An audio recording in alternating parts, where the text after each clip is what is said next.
out on TikTok, taking you to the final frontier. We finally launched. Launch night was spectacular. A final emotional goodbye to our families, and then a short car ride with Waddy listening to our playlist, and then off we went into the night sky.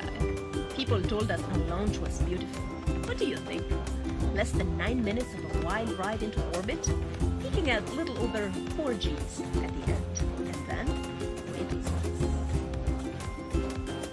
The first ones to float freely were our 0G indicators, Zippy and Eta. Eta is short for scimmietta, which is little monkey in Italian, of course. We have been up here on space station for a few days now, and it's been busy and crowded. We have a short overlap with our experienced crewmates of Crew 3, and we are trying to make the most out of this short handover, trying to hear, learn all of their tips and tricks before they leave us. What questions do you have about life on space station? Tell me in the comments.